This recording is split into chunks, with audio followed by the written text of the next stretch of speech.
The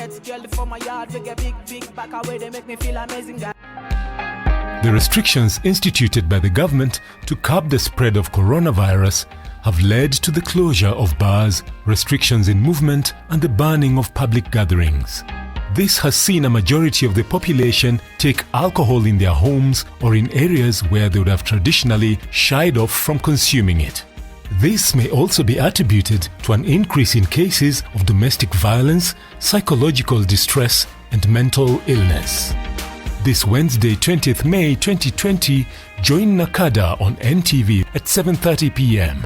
During a live virtual forum, Nakada will discuss the effects of alcohol and the role of society in dealing with it, especially as Kenya deals with the COVID-19 pandemic.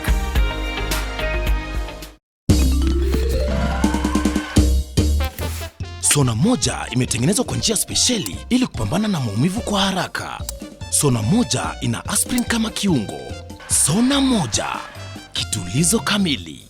Maumivu yakizidi, pata ushauri wa daktari.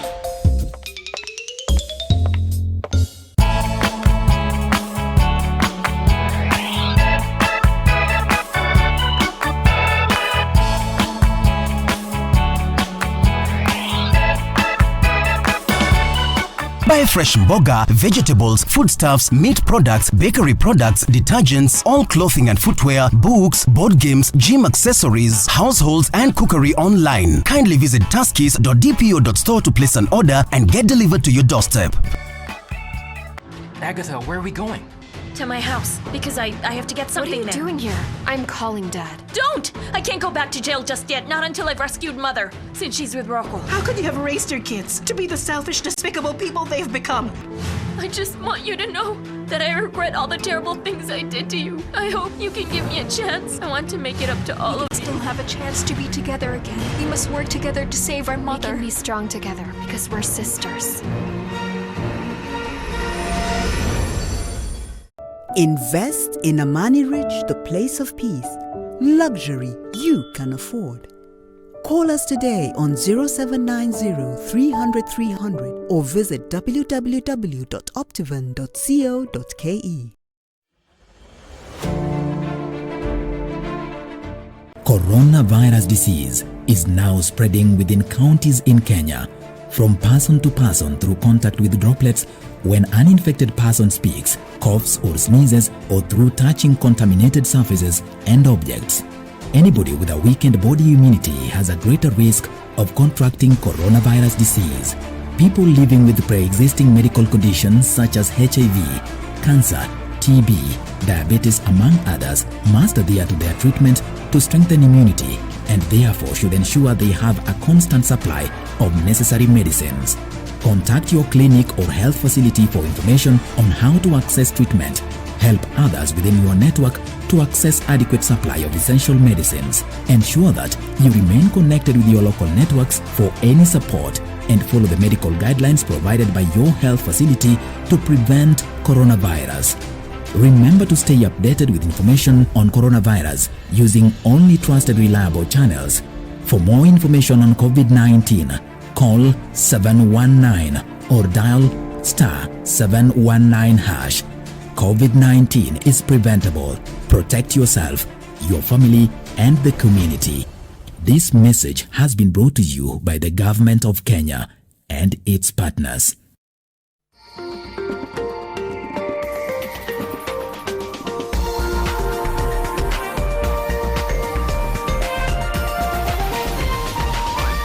This is NTV.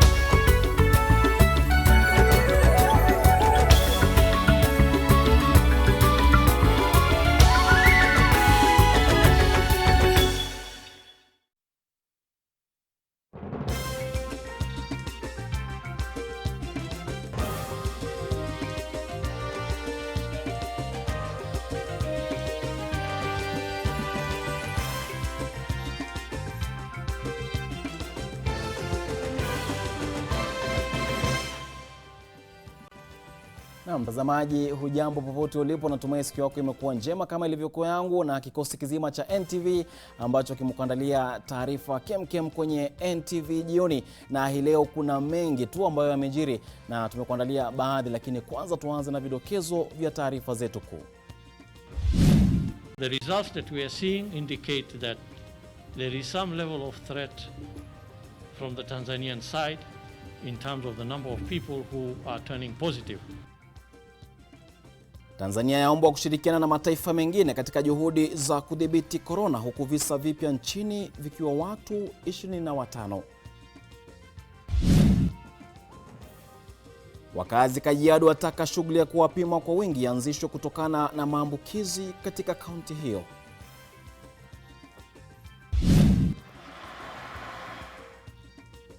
Serikali imetumia shilingi bilioni 1.3 kwa waathiriwa wa mafuriko.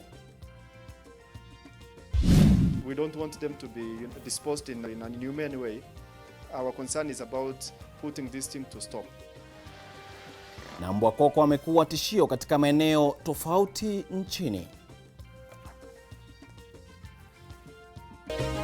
Mbashara kutoka jumba la Nation. Hii ni NTV jioni na Daniel Mule. Na mtazamaji, karibu tena kwa taarifa hizo na nyingine kwa kina katika lugha ishara. Hii leo tunaye Flora Atieno. Tunaanzia kwa taarifa ambapo mtazamaji, huenda idadi ya maambukizi ya virusi vya corona nchini ikafikia 1000 kabla ya mwishoni mwa wiki hii, huku serikali ikiongeza vipimo katika maeneo tofauti ya nchi na kufikia takriban watu 2000 kwa siku. Kwa mujibu wa Wizara ya Afya, shughuli ya kupima Wakenya na wageni katika maeneo tofauti ambayo yametambuliwa kuwa na hatari zaidi imeongezeka pakubwa, na shughuli hii sasa imeanza kudhihirisha hali halisi ya maambukizi nchini. Hadi sasa kaunti 23 zimeathirika, huku kaunti ya Meru ikijiunga na kaunti zilizotangaza maambukizi. Hii leo watu 25 zaidi wamethibitishwa kuambukizwa. Our surveillance and case management team tested 1,139 samples in the last 24 hours. Out of this number, 25 have tested positive for coronavirus. This brings to 912 the total number of positive cases in Kenya. 23 of these positive cases are male and 2 are female. The youngest case is 22 years old, while the oldest is 50 years. Cumulatively, the cases so far tested are 44,851. Out of the 25 new cases, 23 are Kenyans, while 2 are foreigners of Somali nationality. Na mtazamaji, tukiendelea kusonga mbele, ni kuwa baadhi ya wakazi wa Kajiado Kaskazini wanataka serikali kufanya shughuli ya kupima watu kwa wingi ili kujua kiwango cha maambukizi ya COVID-19 katika eneo hilo. Haya yanajiri baada ya visa vitatu vya maambukizi kupatikana katika eneo hilo, huku wakazi wakihofia kuna maambukizi zaidi kwa kuwa mmoja wa walioambukizwa alikuwa ametangamana na watu wengi. Brenda Wanga na mengi. Hali ya taharuki na wasiwasi imewakumba wakazi wa mitaa hii ya Ngoroi na Ongata Rongai. Baadhi ya maboma yamesalia mahame, ushahidi tosha kuwa hakuna aliyesazwa kwenye operesheni ya Wizara ya Afya jana usiku kuwachukua waliotangamana na walioambukizwa. Maafisa wa Wizara ya Afya walifika hapa baada ya mmoja wa wakazi kuthibitishwa ameambukizwa virusi vya corona.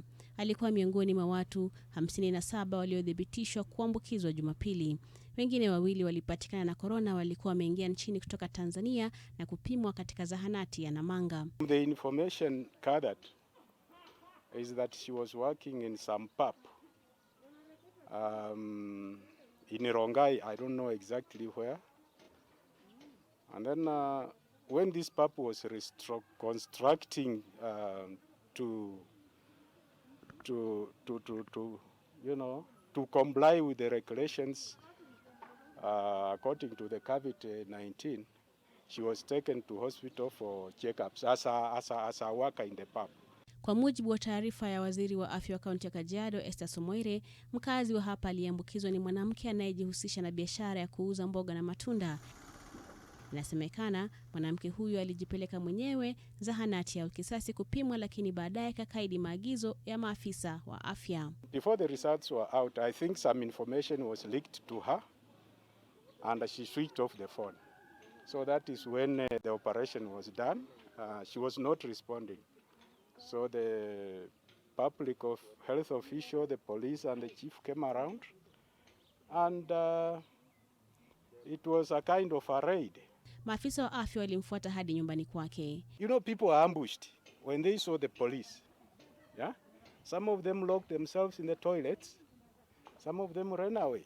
Katika operesheni hiyo, wakaazi wote kutoka kwa familia 10 zinazoishi katika sehemu hiyo walichukuliwa na maafisa hao ili wakapimwe. Sasa wakaazi wanataka shughuli ya kupima umma ianzishwe mara moja, wakihofia kuna maambukizi zaidi kwa kuwa aliyethibitishwa kuwa na COVID-19 alikuwa ametangamana na wakaazi wengi katika eneo hilo. Brenda Wanga, NTV.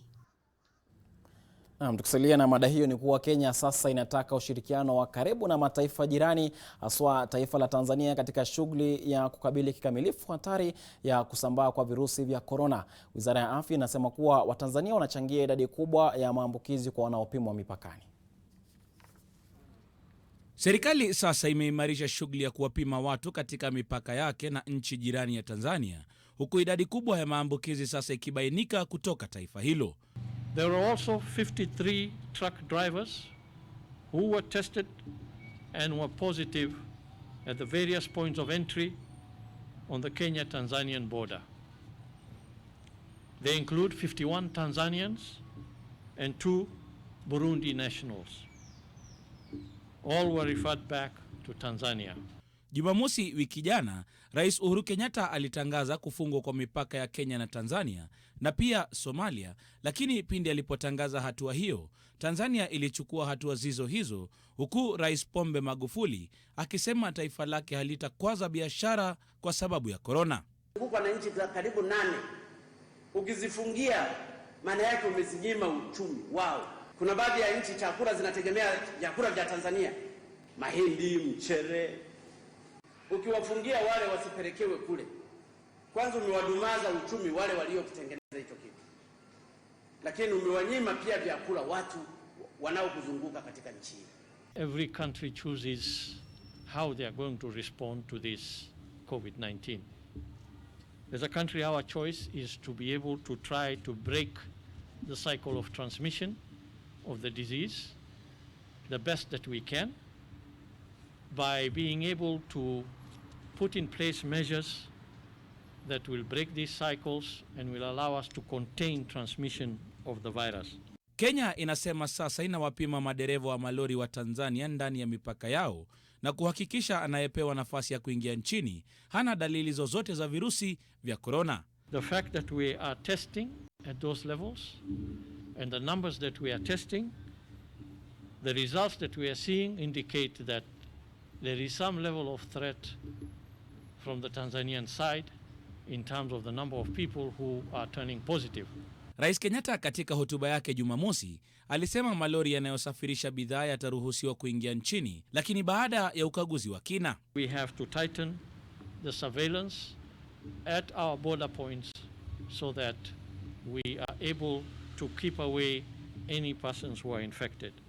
We had already had discussions with the Namanga and the border point management to be able to identify a school for that short time, that those who have been tested are going to be there so that they are separated and that we manage the movement of the people after testing. Licha ya Kenya kusema kuwa haiwezi toa masharti kwa mataifa ya kigeni kuhusu kupima ugonjwa wa corona, inayataka mataifa hayo kumakinika na kuhakikisha kuwa ugonjwa ule hautoki kutoka mataifa hayo na kufika hapa nchini, kwani tuna changamoto zetu za kupambana na ugonjwa huu.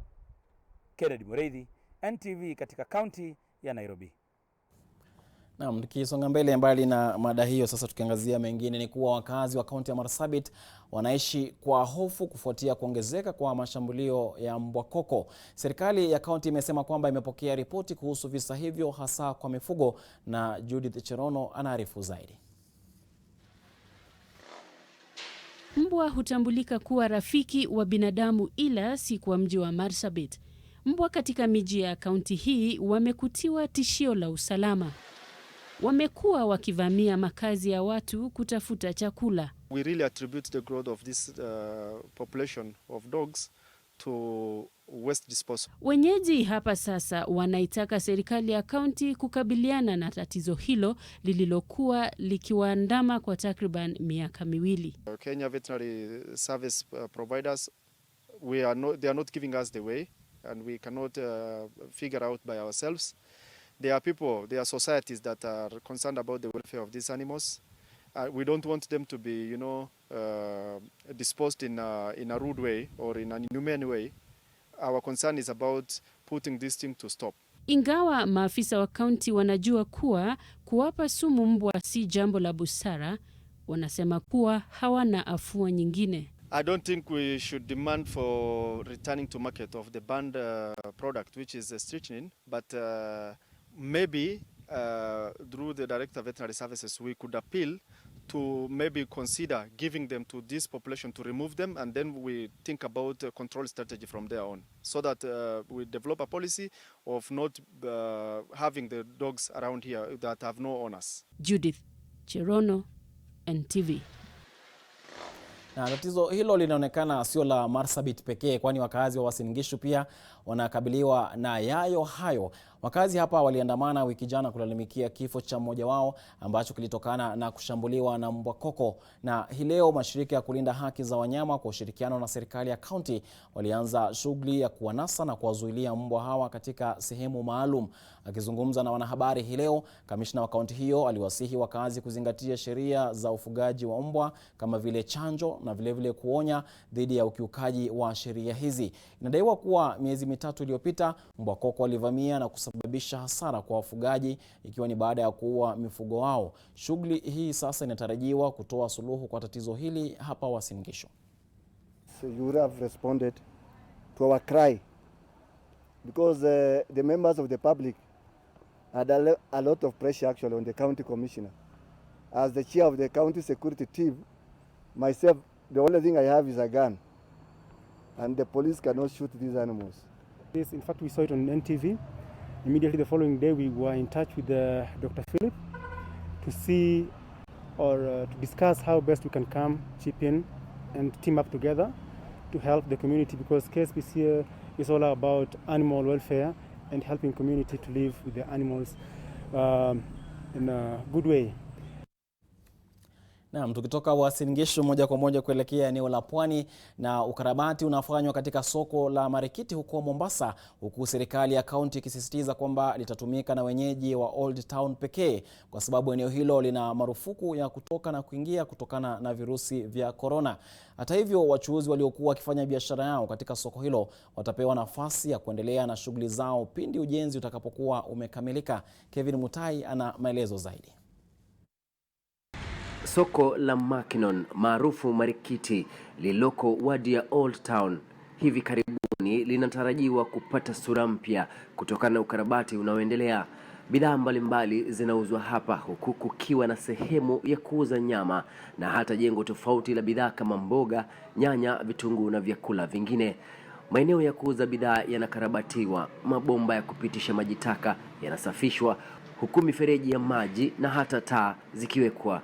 Pia kutakuwa na sehemu ya wateja kuegesha magari yao. Kutakuwa na Eid, watu watakuwa na shopping nyingi za kufanya katika hii market. So yangu ni kuwatolea hakikisho kuwa tutafanya kazi usiku na mchana kuhakikisha kuwa this market is ready, in readiness for Eid preparation, and at the same time it will be ready to serve the residents of Old Town who are currently under cessation of movement. Soko hili lilijengwa zaidi ya karne moja iliyopita na pia limekuwa kama kivutio kwa watalii, kwani wageni wanaozuru Mombasa hufika hapa kununua bidhaa mbalimbali. Aidha, vifaa vya kutakasa watu zitawekwa katika juhudi za kudhibiti virusi vya corona. Si hayo tu, kutakuwepo na afisa wa afya hapa kuhakikisha watu wamefuata maagizo. Serikali ya kaunti aidha inasisitiza kwamba soko hili litawafaa wakazi wa Old Town pekee, hasa kwa wakati huu wa makabiliano dhidi ya COVID-19? We have to abide by the rules which was set by the committee that is currently handling issues to do with COVID-19. And so long as we have the cessation of movement in Old Town, this market will only be accessible to the residents. All the other members of the public who have previously been using this market as a place where they get their goods will be now accessing this kind of goods from other markets which are located within Mombasa County. Wachuzi waliokuwa hapa ndio watapewa nafasi ya kuendeleza biashara zao baada ya ukarabati kukamilika. Leo nina imani ukimuuliza mtu yote wa soko, ile kodi anayolipa kwa stall yake atakwambia haoni hasara wala haoni vibaya, kwa sababu he has get the value of the money. Biashara itabadilisha kwa sababu itakuwa safi, customer watakuwa wengi, parking itapatikana kwa sababu zamani parking hakuna, watu biashara walikuwa wanaona soko ni chafu. Maafisa wa polisi wameshika doria ili kuhakikisha kwamba hakuna yeyote anaingia wala kutoka mtaani Old Town. Hata hivyo, baadhi ya wafanyabiashara waliofungiwa maduka wanaiomba serikali ya kaunti iwafungulie kwa sababu ya sherehe za Eid. Na hii Ramadhani ndio sisi tulikuwa tunategemea kwamba hiyo yani biashara yetu ilikuwa inakuwa nzuri, na miaka yote watu ilikuwa wanategemea mambo hii Ramadhani, na hiyo mambo imekuwa noma kwa sababu ya hii mambo ya corona. Marufuku ya kutoka kwa walio ndani na kuingia mji wa kale kwa walio nje itakamilika wiki hii. Kevin Mutai, NTV, Mombasa. Na hakika ni soko maarufu sana, wote wanaolijua, wao ni wenyeji, wanaosafiri, hakika muonekano wake utapata kuimarika. Tukiangazia swala lingine ni kuwa kinyume na ilivyo kwa maradhi mengine ambapo virusi, bakteria na viini vingine ambavyo vinasababisha magonjwa hayo hupatikana kwenye damu au chembe nyingine mwilini, virusi vya corona ni tofauti, kwani havipatikani katika chembe hizo na huwabidi wanaochukua sampuli kutoka kwa anayepimwa kutumia mchanganyiko maalum kusafirisha sampuli hadi kwenye maabara. Mwanahabari wetu Jioni Somolo alitembelea maabara ya Kemri na kuandaa taarifa ifuatayo kuhusu namna mchanganyiko huo maalum ambao unatumika kusafirisha sampuli za vipimo vya COVID-19 unavyotengenezwa. Tulipofika kwenye maabara ya Cambridge, tulielezwa kuwa kwa kawaida huwa rahisi kupima uwepo wa maradhi mbalimbali mwilini kwa kumtoa mgonjwa damu au chembe nyingine na kuzifanyia vipimo. Kwa kuwa virusi vya corona havipatikani katika sehemu hizo, basi wanaopima hulazimika kuweka sampuli zinazotolewa kwenye mchanganyiko maalum. This virus transport media is a media which is in liquid form, which is able to transport the media, to transport the samples from the patient to the laboratory for testing. Kama anavyotueleza mtafiti Julius Mushiri, mchanganyiko huo hutengenezwa kwa kuchanganya poda, dawa ya antibiotic inayotumika kuua bakteria na kemikali nyingine. Supplemented with the buffer, and these buffers, the buffers are to give the right pH of the media required. When the coronavirus started, when it struck to our country, those kits were not enough because the patients or suspects continued building up until when those materials that came got finished, we approached, Kemri was approached, and we started making the virus transport media. Mchanganyiko huu huandaliwa katika mazingira safi na kisha kuwekwa kwenye chupa ndogo. Mchanganyiko huu pia hutumika na mataifa jirani. Serikali ya Kenya bado haijaanza kupima watu wengi kwa pamoja, na maabara ya Cambridge inatarajiwa watakuwa na uwezo wa kupima takribani sampuli 30,000 kwa siku moja hivi karibuni. Eunice Omolo, NTV, Nairobi. Na mtazamaji, taarifa hiyo yake Eunice Somolo inatufikisha wakati wa kwenda mapumzikoni. Usiondoke, manake NTV Jioni inarejea muda mchache ujao.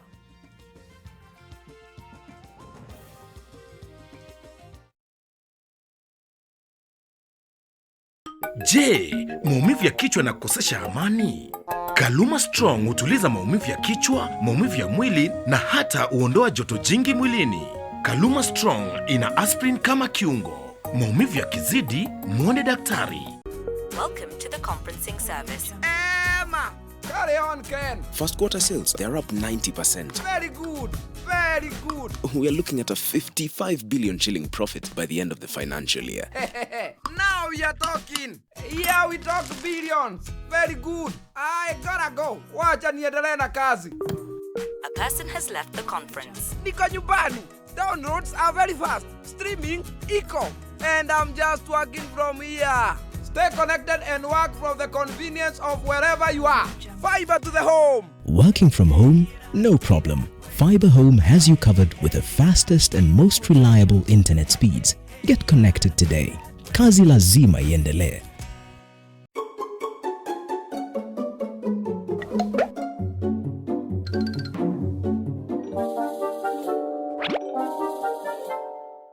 Agatha, where are we going? To my house, because I have to get something there. What are you doing here? I'm calling Dad. Don't! I can't go back to jail just yet, not until I've rescued Mother, since she's with Rocco. How could you have raised your kids to be the selfish, despicable people they've become? I just want you to know that I regret all the terrible things I did to you. I hope you can give me a chance. I want to make it up to all of you. We still have a chance to be together again. We must work together to save our mother. We can be strong together, because we're sisters. Invest in Amani Ridge, the place of peace. Luxury you can afford. Call us today on 0790 300 300 or visit www.optivan.co.ke. Mbashara kutoka jumba la Nation. Hii ni NTV Jioni na Daniel Mule. Karibu tena mtazamaji na shukrani kwa kuendelea kutazama NTV Jioni. Tunaendelea kukupasha ambapo serikali imetumia shilingi bilioni 1.3 ili kushughulikia familia ambazo zimeathirika na mafuriko katika maeneo tofauti nchini.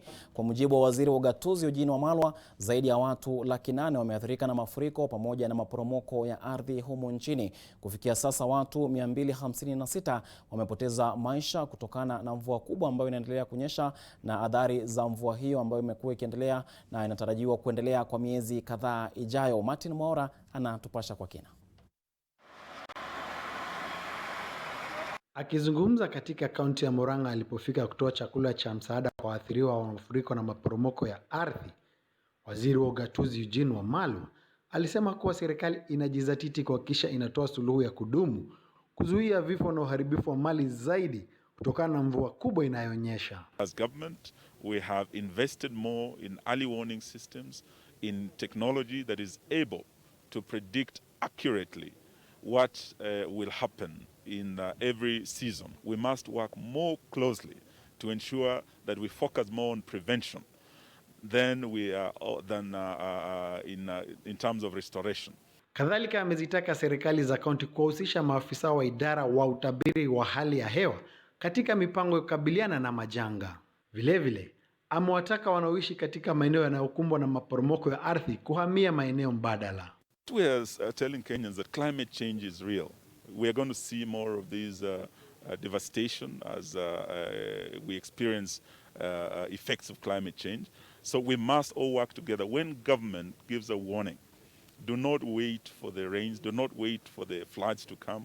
Please cooperate and move to safer ground. Wamalwa ameahidi kuwa serikali itazijengea nyumba mpya familia ambazo zimepoteza makao kutokana na mafuriko. Alisema tayari serikali kwa ushirikiano na shirika la Msalaba Mwekundu imewajengea waathiriwa wa mafuriko katika kaunti za Pokot Magharibi na Elgeyo Marakwet nyumba 223. Katika kaunti ya Murang'a, familia 253 zenye jumla ya watu zaidi ya 1200 ndizo zimeathirika kutokana na maporomoko haya ya ardhi na kuacha bila makao. Martin Mwaura, Murang'a County. Mtazamaji, tukisonga mbele ni kuwa zaidi ya watu 400 ambao waliathiriwa na mafuriko katika kaunti ya Turkana wamepokea msaada wa chakula pamoja na vifaa vya kujikinga na corona kutoka kwa serikali kuu. Vilevile shirika la AICQ International limetoa msaada wa chakula na mahitaji mengine kwa waathiriwa hao wa maporomoko ya ardhi katika kaunti ya Pokot Magharibi. Ruth Sarmwei na taarifa zaidi.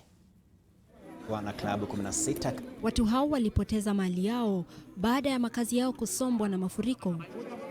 Leo walipata msaada kutoka kwa serikali wa miongoni mwa mwingine mchele, mafuta ya kupikia na vyakula vya kuimarisha afya ya watoto. Na katika kaunti ya Pokot Magharibi, shirika la AIC Cure International limetoa msaada wa chakula na mahitaji mengine muhimu kama vile viti vya magurudumu kwa walemavu na vifaa vya kujikinga dhidi ya COVID-19. Hii ni kufuatia vifo vya zaidi ya watu 35 katika eneo la Chesogon katika mpaka wa Pokot Magharibi na Marakwet uliotokana na mafuriko na maporomoko ya ardhi. Shirika hilo limewapa mafunzo maafisa 50 wa afya huku wakitarajia kufaidi familia 2,000 zisizojiweza. Kizaazaa kimezuka kati ya wakazi wa Githirioni katika eneo bunge la Lari baada ya baadhi ya wakazi wanaoishi maeneo ya juu kubadili mkondo wa maji kutokana na kufurika kwa bwawa lililoko katika eneo hilo, hivyo kuathiri mali ya wakazi wanaoishi nyanda za chini. Baadhi walilazimika kuhama kwa hofu ya athari ya mafuriko. Tatizo hilo hata hivyo lilihusisha utawala wa eneo hilo walioahidi kulitatua. Hiyo damu haijajaa kama saa hii. Shida yetu ni hiyo damu kama ingejaa, hiyo overflow yenyewe haingetoa maji mingi hivyo. Ingetoa tu excess. Ikuje tu polepole, lakini saa hii kuna mwenye akona shamba hapo. Yeye mwenyewe ndiye anaenda anakata hiyo maji. Over the influence ya watu wa pande nyingine. Watu wanataka maji itoke pande ile ndio iteremke wapi? Huku. Vilevile, katika kaunti ya Machakos, kampuni na mashirika mbalimbali yametoa misaada ya chakula, mitungi ya maji na vieuzi kama mchango wa kupambana na COVID-19 kwa familia zisizojiweza. Ruth Sarmoi, NTV.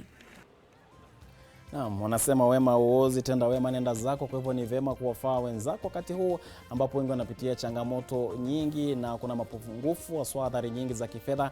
Kwa hivyo ni vyema, wanasema mtu ni utu. Kwa hivyo ukiwa na uwezo msaidie na mwenzako. Tunaenda mapumzikoni, tena tunarejea na mengi. Usiondoke, endelea kutazama NTV.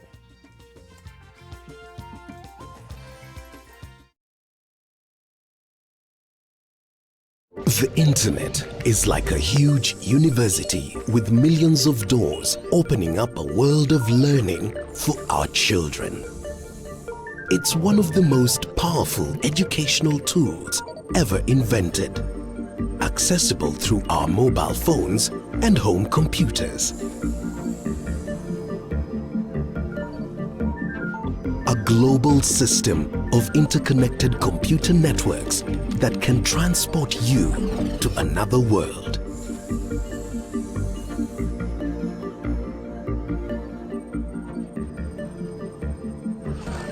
But it can also expose our children to harmful influences and bad behavior.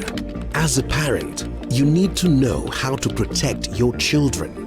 Be the cop.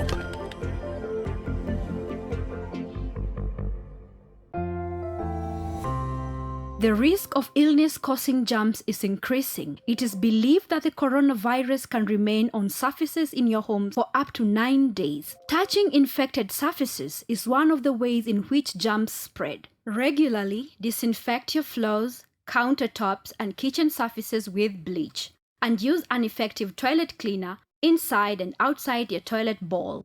This message is brought to you by Medifact, JIC, and HAPIC.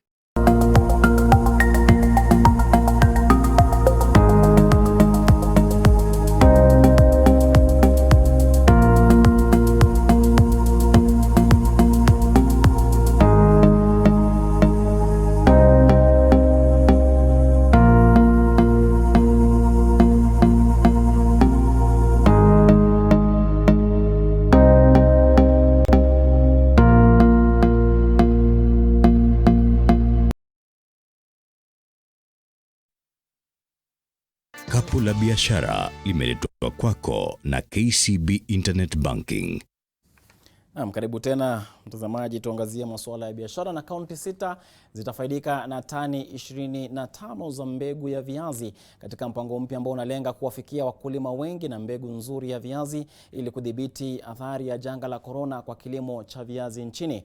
Mbegu hizo zilitolewa na shirika la utafiti wa kilimo na mifugo KALRO na zitatumika kuzalisha takriban tani 2500 za mbegu za viazi ili kupanua uzalishaji wa mbegu iliyodhibitishwa nchini kutoka tani 6500 kwa sasa.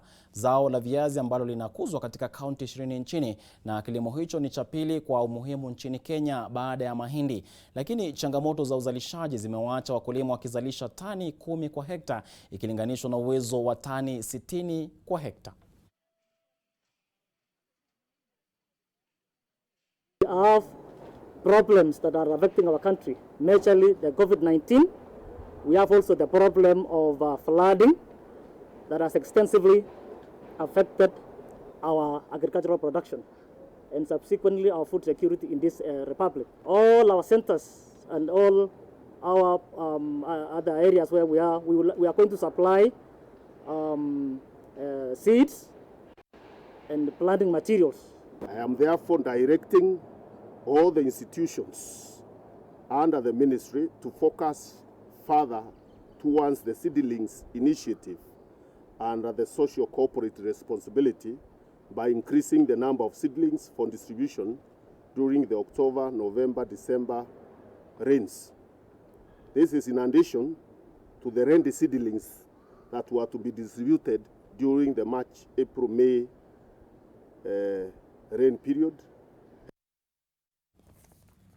Na benki ya Absa imetoa msaada wa vitambaa vya kufunika pua na mdomo 21,000 kwa hospitali ya rufaa na mafunzo ya chuo kikuu cha Kenyatta ambazo zitatumika na wahudumu wa afya katika juhudi za kudhibiti virusi vya korona.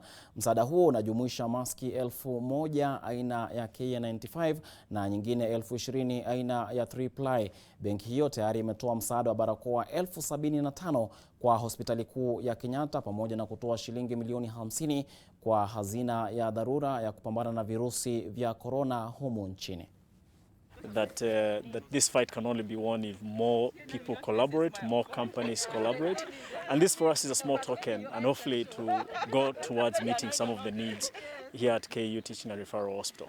As you know, we were gazetted as a treatment center, one of the few treatment centers in the country. So these N95 masks will be very, very useful to our frontline workers, who are very many here.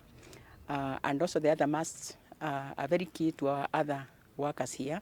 So we want to thank the bank for thinking about this particular facility, and we are doing our best to support Kenyans and the government.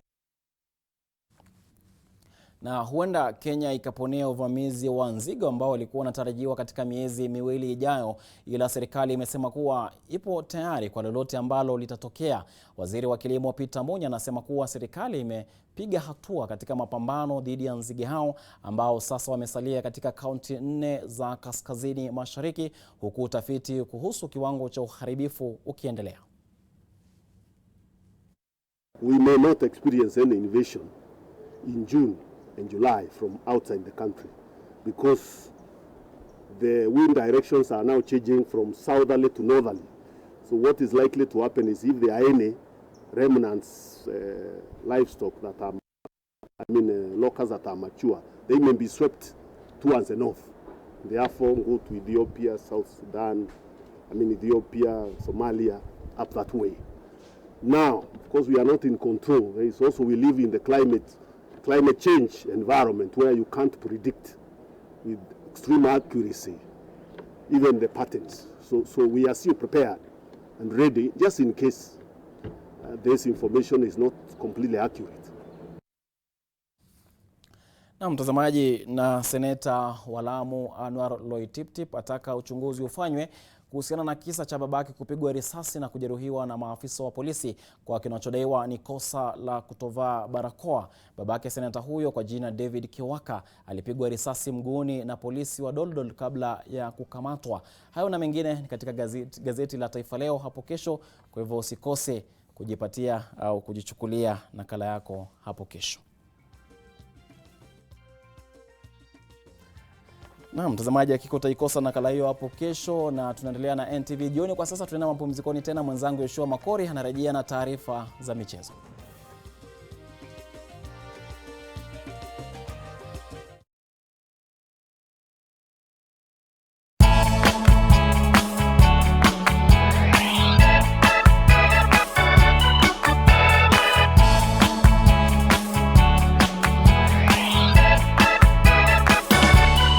Buy fresh mboga, vegetables, foodstuffs, meat products, bakery products, detergents, all clothing and footwear, books, board games, gym accessories, households and cookery online. Kindly visit taskis.dpo.store to place an order and get delivered to your doorstep.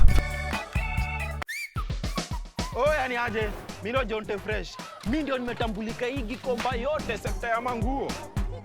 Jumio transform nguo ordinary za mtush zenye ziuka mna hii harufu ya bail into the freshest igi kosi yote. Siri ni hii real mpya ya pink.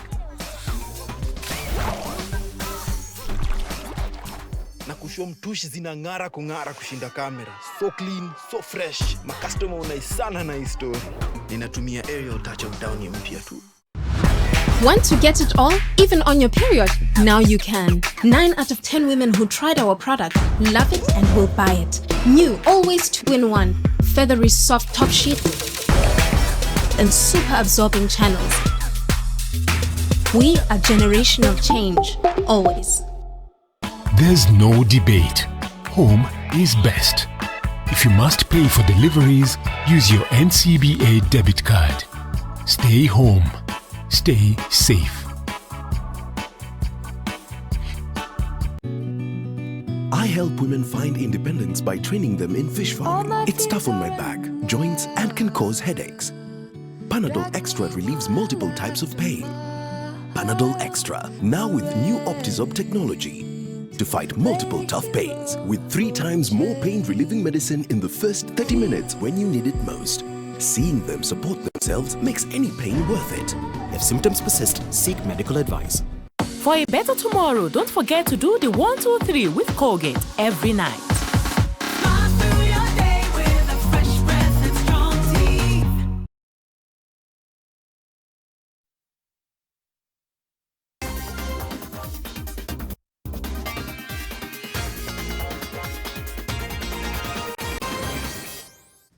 Shughuli sasa ni ya kudunda viwanjani haraka upesi. Wananiita Yoshua Makori. Shughuli ya kukarabati uwanja wa Ngong imeanzia kwa ua ambao utauzingira uwanja wenyewe, huku shughuli nzima ikitarajiwa kuchukua miaka 2. Uwanja huo ni mmoja kati ya viwanja vitatu ambavyo serikali ya kaunti ya Kajiado imeweka katika ramani ya kuvimarisha. Uwanja huu wa Ngong ulioko katika kaunti ya Kajiado, karabati wake umesuasua kwa miaka kadhaa sasa, lakini gavana Joseph Ole Lenku ametoa hakikisho kwamba safari hii ukarabati utafanyika ndani ya kipindi cha miaka 2 ijayo, na iwapo karabati huo utakamilika, bila shaka utawanufaisha wakazi wa hapa na timu za huku na wanariadha wa hapa. Na kumbuka uwanja huu uko katika mji wa Ngong, mji ambao uko katika anga ya juu, anga ambayo inalinganishwa na ile ya Iten, kaunti ya Elgeyo Marakwet, ambayo inapendelewa 100% na wanariadha kufanyia mazoezi. Manake ukikwisha kufanya mazoezi katika anga ya juu kwenda kushindana, unaandikisha ufanisi. Tukiona Ngong hatuna uwanja sababu huwa tunaenda uwanja ya kanisa, sometimes tunapata imefungwa, sometimes haiko mzuri. So tumeathirika sana kama wakimbiaji wa Ngong sababu ya stadium. Hatuna stadium hata moja pa Ngong. Mtu ukitoka Iten lazima utafika Ngong ndio uende ngambo, ukikuja Embassy lazima utafika Ngong utrain hapo ndio uende Embassy, ama ukirudi kutoka ngambo, for example umefika usiku, asubuhi utakuja Ngong ufanye mazoezi yako ndio travel home. So Ngong imesaidia wakimbiaji tuseme all over the country sababu destination ya mwisho ni Ngong. Ukarabati uliokwama hapa umehuishwa na mara hii umeanzia kwa ujenzi wa ua. Hivi karibuni tutaanza kuweka atafu pale kwenye hiyo uwanja so that hiyo uwanja ikuwe pia ni mahali ya riadha na mahali ya mpira. Tunajua Kajiado imekuwa na talanta nzuri katika michezo za mpira na pia katika hali ya mbio. Sio uwanja Ngong tu ambao utajengwa. Serikali ya kaunti itajenga uwanja 3. Moja Ngong, moja Kajiado Town na ingine Kitengela, ambaye ninajua itasupplement sana michezo hapa Nairobi ama michezo ya kimataifa katika taifa letu, na kwa hivyo tunataka kuweka mchango wetu kama serikali ya kaunti katika ramani ya Kenya kama kaunti moja ambayo iko na uwanja za michezo za kisasa.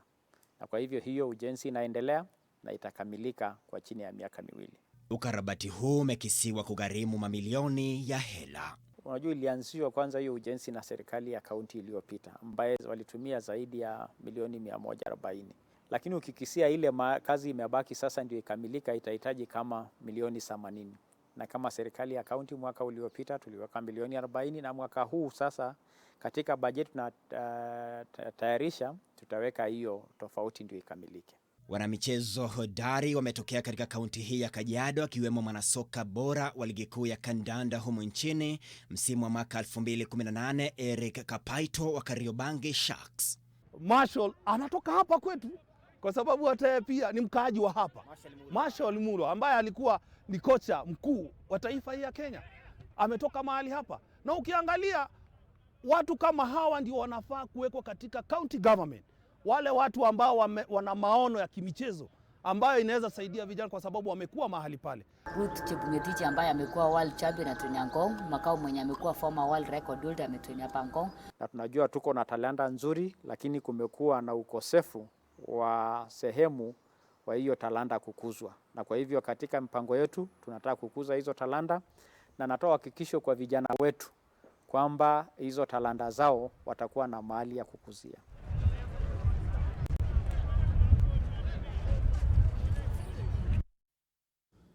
Bingwa wa dunia katika mbio za mita 5000 Helen Obiri anaiomba serikali kuendelea kuwasaidia wanariadha wanaoibuka kwa kila kaunti na chakula au fedha msimu huu wa janga la homa ya corona. Obiri ambaye pia ni bingwa Afrika na Jumuiya ya Madola amekiri kwamba mazoezi ya wanariadha yameathirika, ingawaje wanajitahidi kuyafanya kule nyumbani.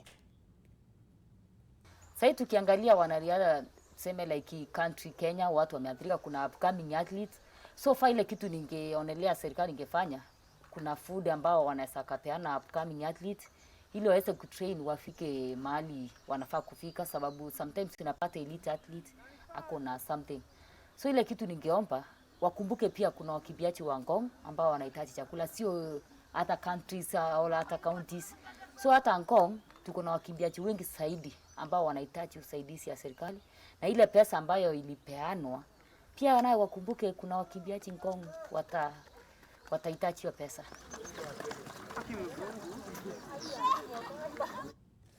Michezo ya shule za msingi pamoja na upili mwaka huu imeathirika kwa kiasi kikubwa kutokana na janga la homa ya corona. Wanafunzi wengi ambao walifaa kushiriki mashindano ya kitaifa na kimataifa sasa wamesalia nyumbani na kuyanoa makali yao kibinafsi. Mwanafunzi wa kidato cha pili katika shule ya Kamsinga Francis Matati yuko nyumbani kwao Kimilili akinoa makali ya mchezo wa Scrabble ambao unahitaji matumizi ya ubongo na wala sio misuli. Homa ya corona ilisambaratisha ghafla safari yake ya kuelekea Malaysia kuiwakilisha Kenya katika mchezo huo ambao yeye ni miongoni mwa wachezaji 10 bora nchini.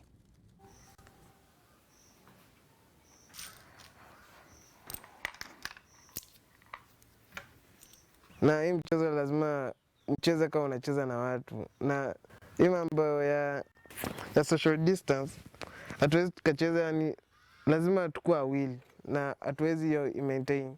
Nilipitia katika mashindano kadhaa ndio nikafika kwa wale 10 ambao walifaa waiwakilishe Kenya katika mashindano ya dunia. Tunachupa sasa hadi England na ni kwamba ndoto ya Liverpool ya kunyakua taji la ligi kuu ya kandanda ya Uingereza kwa mara ya kwanza baada ya miongo mitatu imepata ari mpya baada ya klabu zote kukubaliana kurejea mazoezini kuanzia hapo kesho. Katika mkutano uliofanyika leo, wadau wa klabu mbalimbali walipiga kura na kuidhinisha mazoezi kwanza kwa makundi madogo. Wachezaji watafuata masharti ya kuzuia maambukizi ya homa ya corona nje na ndani ya uwanja. Ligi kuu ya Uingereza huenda karejelewa rasmi Juni tarehe 12. Mabingwa Ulaya Liverpool wanaongoza msimamo na alama 82, 25 mbele ya mabingwa tetezi Manchester City ambao tayari wamekiri hawatolitetea hili taji.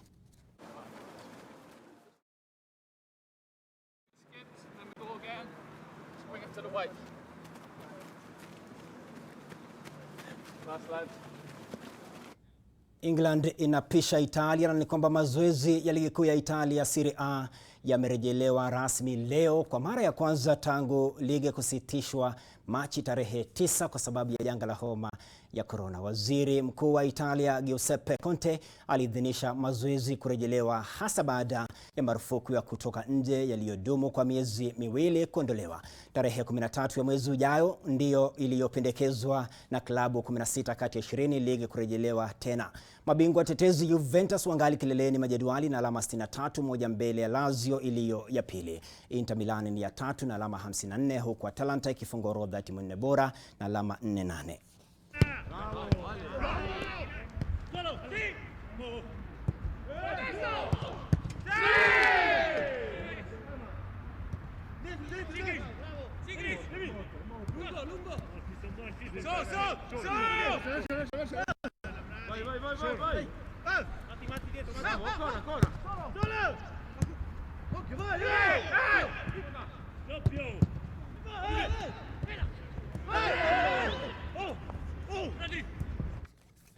Wallahi bilahi nimedunda kiukweli, lakini ngoja nguibie hii siri kwamba miamba wa kule Scotland, ukipenda Scotch, Celtic wametangazwa rasmi kwamba wao ndio mabingwa wa ligi ya Uskochi ambayo haitarejelewa katu kwa sababu ya janga la homa ya corona. Kwa hiyo sasa Celtic wamenyakua taji la 9 mfululizo, yani kifuatana.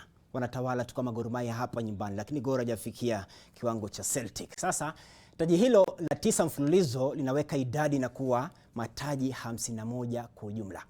Yani Celtic, klabu ambayo imeishi ulimwengu huu karne nzima, miaka 100, alafu miongo mitatu, miaka 30 na miaka 2 juu yake, yani miaka 132. Klabu kongwe kabisa ulimwenguni. Sasa taji lao ni la zaidi ya Jubilee. Jubilee ni umetawala labda miaka 25, miaka 50, yao ni 50, ni la 52.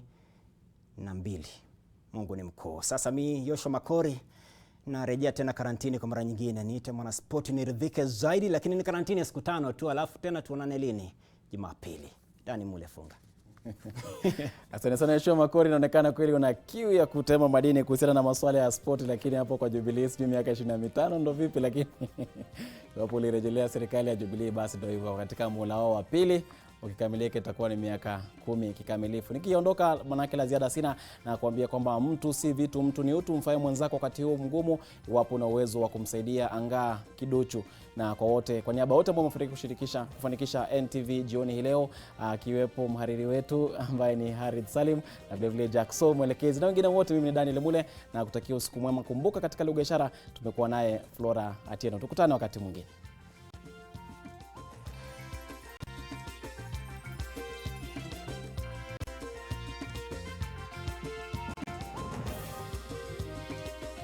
Allahu Akbar, Allahu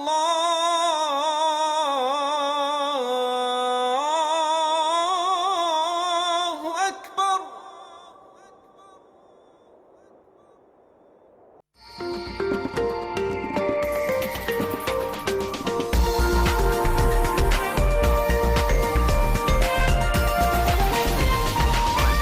This is NTV.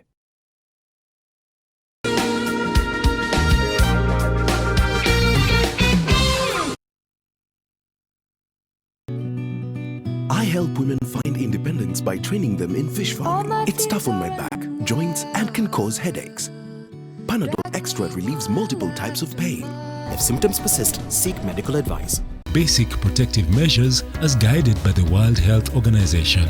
Clean hands frequently with soap and clean water. Cover nose and mouth when coughing and sneezing with a tissue or flexed elbow. Avoid close contact 1 meter or 3 feet with anyone with cold or flu-like symptoms. If you have fever, cough and difficulty breathing, seek medical care early. Avoid raw or uncooked animal products. Help the world put an end to the spread of respiratory diseases by sharing this message with a friend. Message brought to you by Sour Herbal Family Bath Soap.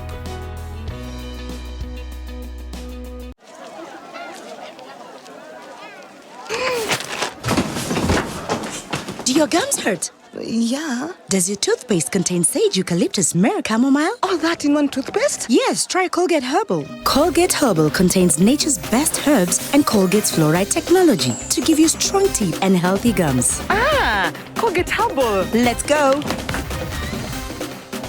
Colgate Herbal for strong teeth and healthy gums naturally. Akili, akili, akili, akili. Let's chase the germs away. Let's chase the germs away by keeping our hands clean.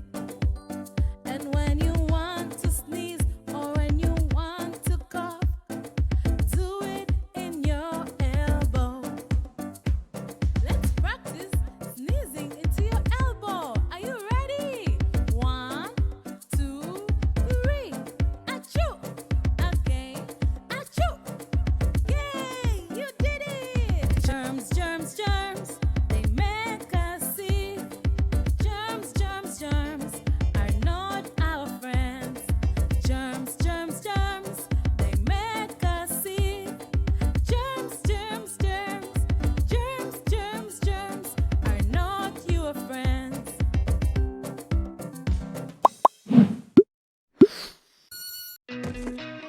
With DSTV Now, you open up a world of possibility where your entertainment is ready for you anytime and anywhere. To get connected, ask your parents to go to the App Store, hit download and log in. Incredible! Incredible! And while they're there, with DSTV's parental control feature, setting you up for the most fun and safest viewing around is as easy as 1, 2, 3.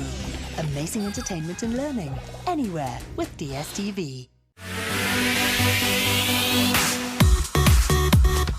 You spoke, we listened, and now every weekday at 6:30 a.m. you can join Evelyn and Peter to get your daily fitness fix. Some body exercises and some dancing, while at each you could even lose some weight. Get moving, we guarantee you will love it.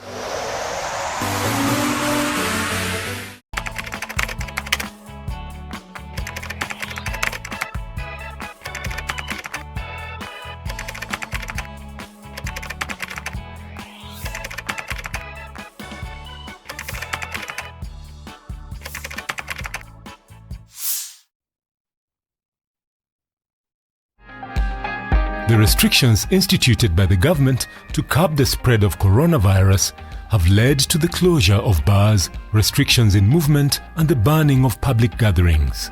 This has seen a majority of the population take alcohol in their homes or in areas where they would have traditionally shied off from consuming it. This may also be attributed to an increase in cases of domestic violence, psychological distress, and mental illness. This Wednesday, 20th May 2020, join Nakada on NTV at 7:30 p.m. During a live virtual forum, Nakada will discuss the effects of alcohol and the role of society in dealing with it, especially as Kenya deals with the COVID-19 pandemic. EBBI, it is nothing else but ethnic balkanization. Nobody can stop reggae. I promise you, hiyo reggae itasimama. Majority has effected changes. I am just but a son of a squatter, born and brought up in Embobut. I want to say, Mr. President, now therefore deliver for the people of Kenya. Hawa hata wa murgugumin, hiyo ni kitu kidogo kwako. Lakini kitu kubwa ni hii corona. Sioni haja ya politics sahi. We just need to get all friends of William Ruto in government and fire them once and for all. If you think you will intimidate me with death, if you think you will intimidate me with removing me as a chair of a committee, or even recalling me as a member of parliament to change a stand I believe in, please try another one. Isn't this an internal party matter? Here at NMG, we are working very hard to ensure your favorite publications, Daily Nation, Business Daily, Taifa Leo, and the East African are readily available. In a bid to support the efforts to prevent the transmission of COVID-19, NMG has ensured our staff, our distributors, and their staff adhere to set guidelines. At our printing plant, All staff are required to wash their hands before entering the factory and must be wearing a mask. All workers either change their clothes on entering the factory or wear an overcoat. We are keeping doors open to avoid our staff touching door handles repeatedly. With our automated printing, contact with the newspaper is kept to a minimum, and at the packing process, the staff observe social distancing. Vehicles used to transport the newspapers are disinfected daily before the newspapers are loaded, and our delivery staff all wear masks and wash their hands regularly. Our vendors ensure that they sanitize every time they handle money and wear their masks at all times. NMG is proud to be able to safely meet your information needs. Stay safe, stay informed with our favorite NMG publications.